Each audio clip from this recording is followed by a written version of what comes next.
बिस्मिल्लाहिर्रहमानिर्रहीम। Welcome to another important video जिसके अंदर मैं आपको बताऊंगा कि आप कैसे अपना मैथ का पेपर स्मार्टली अटैम्प्ट कर सकते हैं, चाहे वो कोई भी मैथ का पेपर हो, यूजिंग माइक्रोसॉफ्ट एक्सेल। खुद ही अकेले क्वालिटी कंटेंट मेरे चैनल पर देखते रहते हैं और अपने सर्कल में शेयर नहीं करते, दूसरों से शेयर करें ताकि उनका भला हो, आपको दुआएं मिलें और आपके इल्म में बरकत हो। विदाउट एनी डे स्टार्ट करते हैं। हमारे पास कोई भी वैल्यूज़ का अगर हमने कम्बिनेशन निकालना है तो हम क्या फार्मूला यूज़ करते हैं। हम कोई भी फार्मूला यूज़ करने के लिए इक्वल रखते हैं, ठीक है, और यहाँ पे हम लिखते हैं कम्बिनेशन। ये हमारे पास COMBIN आ गया। इसको हम डबल क्लिक करेंगे, जो नंबर है हमने वो लिखना है कि 34 का अगर फॉर एग्जांपल इसमें से 3 वैल्यूज़ चूज़ कर लो तो हमारे पास कम्बिनेशन कैलकुलेट हो जाएंगे, जिसके 5984 कम्बिनेशंस बन रहे हैं। अगर हमने परम्यूटेशंस कैलकुलेट करनी है तो हम इसी तरह लिखेंगे परम्यूटेशन। इसको सेलेक्ट करेंगे और यहाँ पर हम वैल्यूज़ लिखेंगे जो भी हमने परम्यूटेशन कैलकुलेट करनी है। तो इस तरह से हम कम्बिनेशंस और परम्यूटेशंस को कैलकुलेट कर सकते हैं।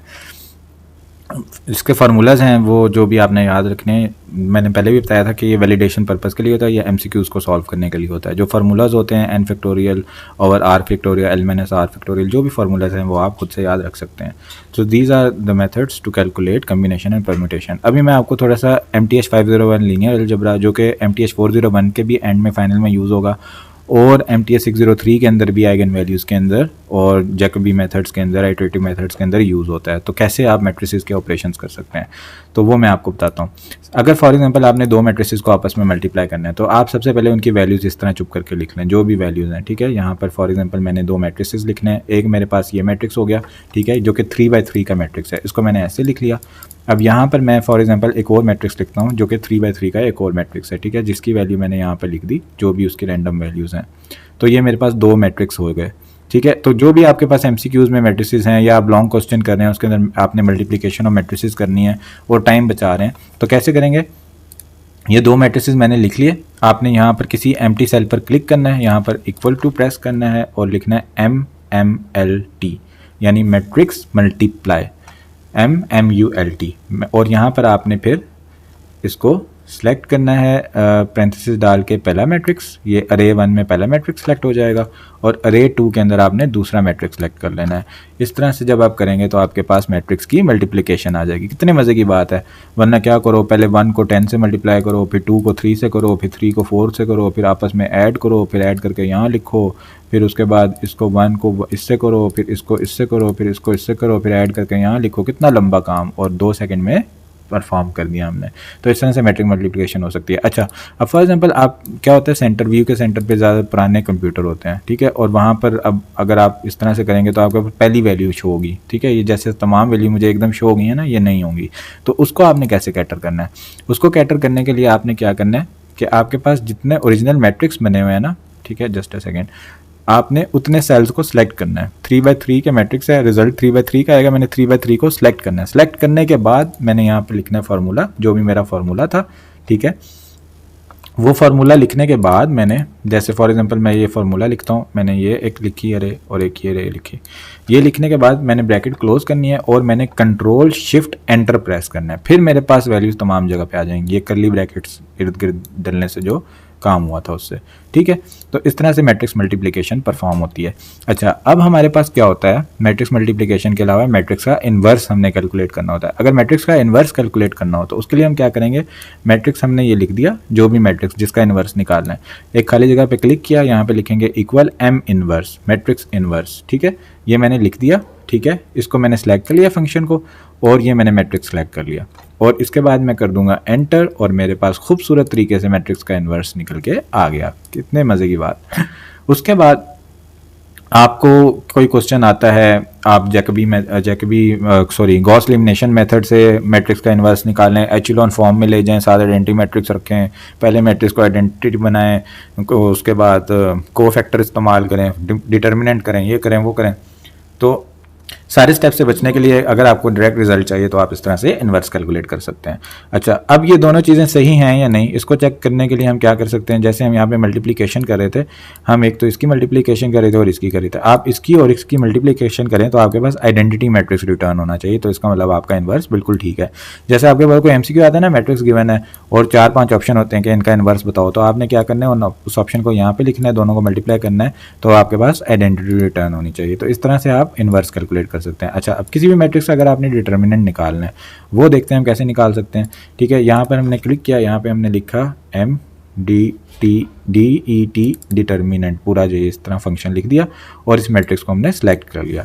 जब हम इस मैट्रिक्स को सेलेक्ट करेंगे तो हमारे पास ये डिटर्मिनेंट आ जाएगा। अब आपके पास कई क्वेश्चन होते हैं, बताएं जो इक्वेशंस हैं इनका सोल्यूशन यूनिक है, एग्जिस्ट करता है या नहीं करता, आपने बस इसको करना है। अगर ये आपका 0 के इक्वल आता है, ठीक है, तो इसका मतलब इसका यूनिक सोल्यूशन एग्जिस्ट नहीं करता, इसका नो सोल्यूशन है। और अगर नॉन जीरो आ जाता है तो इसका मतलब ये मैट्रिक्स जो है, इसका जो डिटर्मिनेंट है वो नॉन जीरो है, तो इसका सोल्यूशन एग्जिस्ट करता है और यूनिक है। तो इस तरह से आप जल्दी जल्दी क्विकली क्वेश्चन सॉल्व कर सकते हैं। अच्छा, अब एक और हमारे पास मैट्रिक्स में मल्टीप्लिकेशन भी बता दिया मैंने, इन्वर्स भी बता दिया, डिटर्मिनेंट भी बता दिया। एक और इंपॉर्टेंट चीज़ होती है कि आइगन वैल्यूज़ कैलकुलेट। अगर एक्सेल हमें आइगन वैल्यूज़ भी कैलकुलेट करके दे दे तो इससे बड़ी बात क्या होगी। ठीक है, अच्छा देखते हैं कर सकते हैं या नहीं। आइगन वैल्यू के अंदर जो हमारे पास फार्मूला होता है वो हमारे पास फार्मूला होता है a माइनस लेमडा, लेमडा को मैं ऐसे लिख रहा हूँ, और i। ठीक है, a माइनस लेमडा i, इसका हम लेते हैं क्या, डिटर्मिनेंट। ये हमारे पास फार्मूला होता है। ठीक है, इसको मैं कन्फ्यूजन ख़त्म करने के लिए लिख देता हूँ, lambda I identity, a minus lambda I, इसका हम डिटर्मिनेंट लेते हैं। तो हमारे पास जो डिटर्मिनेंट है वो 0 के इक्वल आना चाहिए। ये इस तरह से हम आइगन वैल्यूज़ कैलकुलेट करते हैं। बिल्कुल ऐसे ही है, अगर मैं गलत बता रहा हूँ तो आप कमेंट में बता सकते हैं, हो सकता है मैं गलत बता रहा हूँ। तो फॉर एग्जाम्पल ये मैट्रिक्स है, ठीक है, इसकी मैंने आइगन वैल्यूज़ कैलकुलेट करनी है। अब a तो मेरे पास आ गया, मैं इसको पूरा का पूरा सेलेक्ट करूँ ऐसे, जस्ट अ सेकेंड, इसको मैं पूरा सेलेक्ट करूं और यहाँ पे जो D4 लिखा है यहाँ पे मैं लिख दूं A। तो अब ये मैट्रिक्स है, इसका नाम क्या हो गया, A नाम हो गया इसका। ठीक है, अब ये A नाम से मैट्रिक्स जाना जाएगा। ठीक है, अब मुझे चाहिए लेमडा। ठीक है, तो लेमडा तो मैंने कैलकुलेट करनी है, लेकिन मैं इनिशियल अप्रॉक्सीमेशन में लेमडा 0 ले लेता हूँ। इसके अंदर इनिशियल अप्रॉक्सीमेशन लेना ज़रूरी है। अब मुझे चाहिए आइडेंटिटी मैट्रिक्स। आइडेंटिटी मैट्रिक्स के लिए क्या करता हूँ मैं कि जितना मेरे पास ये मैट्रिक्स है उतना ही मैं उतनी ही साइज़ का, ये 3/3 है, 3/3 का आइडेंटिटी मैट्रिक्स यहाँ पे लिख देता हूँ। तो ये क्या हो जाएगा, 1 0 0 0 1 0 0 0 1। 3/3 का ओरिजिनल मैट्रिक्स था, इतना ही मैंने आइडेंटिटी मैट्रिक्स लिख दिया। ठीक है, तो अब हमारे पास लैम्डा भी आ गया है और हमारे पास आइडेंटिटी मैट्रिक्स आ गया। बस इसको सेलेक्ट करके बोल देते हैं कि ये हमारे पास आई है, आइडेंटिटी मैट्रिक्स है।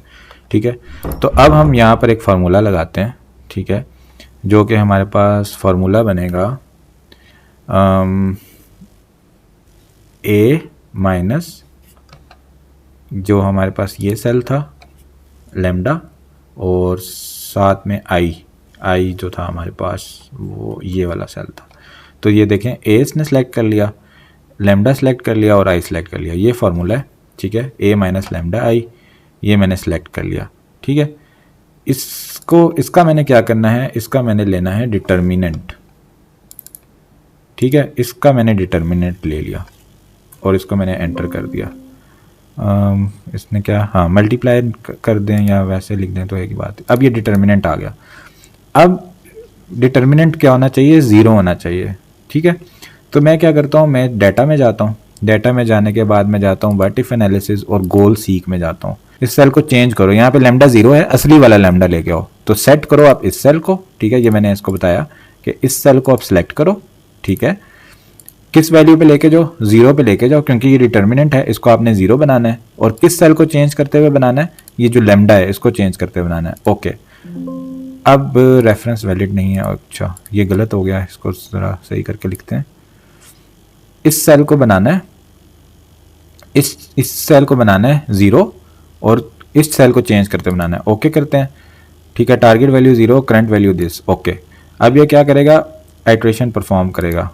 अच्छा, अब ये क्या कर रहा है, मसला क्या है, दोबारा करके देखते हैं। अच्छा, ये इसलिए चेंज नहीं कर रहा था कि ये कह रहा है 0 ही इसकी लैम्डा वैल्यू है। तो हम क्या करते हैं कि ना यहाँ पर इसका एस्टिमेट इनिशियल अप्रॉक्सीमेशन चेंज करते हैं कि 1000 से अब आप एस्टिमेट करो लैम्डा वैल्यू निकालने की कोशिश करो। तो हम व्हाट इफ एनालिसिस पे क्लिक करते हैं, गोल सीक।